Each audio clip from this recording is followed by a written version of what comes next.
So the Premier League has restarted. First game, Aston Villa versus Sheffield United, which resulted in a 0-0 draw. I mean, surely that was a goal. Oh, it was 100% a goal. I mean, I didn't actually get to watch the full 90 minutes because obviously I had to set up to watch the Arsenal game. But I caught the first half and I saw the controversy, which shouldn't have even been controversy because it was fully behind the line, the goalkeeper and the whole of the ball. So I don't know why they're relying on watches when there's camera views and people with eyes. Like, don't come and tell me your watch is not working. Go and get batteries. What the hell, man? Do you know what I think this is, Shah?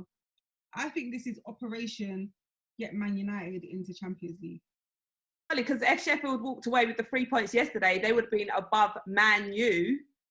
And this is their first season in the Premier League as well. I mean, how big of a statement would that have been for them to finish top 5? I'm saying someone sliding the money, and I think it might still be Fergie. I think it might still be Fergie. Keep Sheffield United at bay, like make sure they don't get the 3 points. But I don't know, obviously it can't be that because there's still a few more games to go. But that was such a shocking decision. Anyone could have seen that, even Stevie Wonder, sorry to say, but do you know what I mean? It was fully past the line. It was pretty much our own goal as well because, what was the player's name? The Villa player that basically pushed the goalkeeper into the goal. Maybe that's why they're not counting it, who knows? But even Sheffield United tweeted, it was a very simple tweet, and all it said was, really? There's nothing more to say. I mean, you can see it's clearly over the line. Do you think the problem is them relying on technology to make these sort of decisions? It's stupid, man. I mean, for that goal, you don't need goal line technology. You need goal line technology for the goals where it looks like it's over, but the full ball's not over. Like when it's clear as day as that, you don't need to rely on technology. It just doesn't make sense, bro. It doesn't make sense. And what's your views on Villa's performance yesterday as well? Do you know what? I was quite impressed, especially how they started off the game. I felt like they was dominating the game for the first 35 minutes. They were really in control. As I said, I didn't get to watch. I wasn't concentrating on the second half, so I didn't really get to see. But apparently, it ended up being an equal playing field. Sheffield United came into it, but 0-0. I wasn't expecting that. I was actually expecting some goals. And like I said in our preview, I wanted Aston Villa to just not concede, and they did that part for me. So, because obviously we, as an Arsenal fan, I've got to worry about Sheffield United as well because it's all like the top 5 now. So I'm kind of happy they didn't get the 3 points, but at the same time, I feel so sorry for them because if they did that to my club when the ball's gone over the line, and you're telling me it's not a goal, we're having problems. Calling my lawyer. I think it was a decent performance from Aston Villa as well. More than I had expected. I mean, they were creating good opportunities, getting crosses into the box.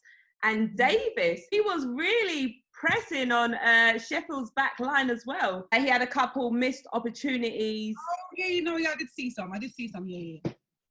He looked good. Nice trim as well. Most importantly. Just looking at like the atmosphere on the pitch as well, obviously all very different now. There isn't a crowd there, but there was virtual fans. What was your take on having fans there on Zoom? Oh, I didn't see that bit, but you know what I heard? I heard the crowd noise, and I was quite impressed that it's like they had a DJ or sound engineer there because like there was one first incident that happened in the game where I think Villa made a save or Sheffield made a save, and then you heard the crowd noise go, hey, like yeah, well done for that save, and I was like, oh, this is sick. But then apparently, someone almost scored a goal. And it was a boo that come out, so I think someone must have pressed the wrong button or something like that. I didn't see the virtual fans. Did it look good? Yeah, so basically they just sort of had fans that came on a screen on Zoom and that was just giving their reaction. And I guess the way like the world is moving now, it sort of feels like that is the new way of life now.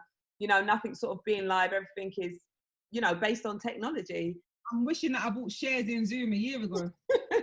I know, who would have thought it would have been such a big thing now? Also, the players sort of taking water breaks between as well. I mean, the measures that are being taken. How long do you think this is going to sort of go on for?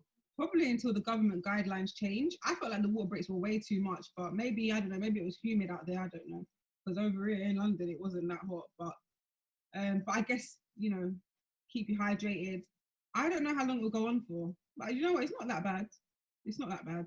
I mean, as an Arsenal fan, I saved myself time, effort, money, and embarrassment by not driving up to Manchester to watch the game. So having no fans is not that bad. Especially with Arsenal's result yesterday. Imagine that drive back home. It would have been a very, very long one. Also, we saw as well everyone taking a knee for 8 seconds at the beginning of the match. How powerful was that? It's such a big statement. I've said it before. I really like the solidarity that's been shown in the Premier League, and obviously the every player wearing Black Lives Matter on the back of their shirt, which obviously some people took light of because everyone was like, oh, my money's on Black Lives Matter to score, because obviously everyone had it on the back of their shirt. I know you shouldn't make a joke about it, but it was a bit funny. But I really like the fact that they're doing that. It's a really big statement, and yeah, I love that. All right, so going forward now, back to Sheffield. Do you think there is opportunity for them to sort of finish in the top 5? Yeah, definitely. Obviously, it's disappointing for them that they didn't get that goal. They should have won that game. But I definitely see them continuing. They didn't look that great for their first game, to be honest, but I definitely see them pushing through and challenging the teams around them for that spot in the top 5. I reckon they could possibly nick it.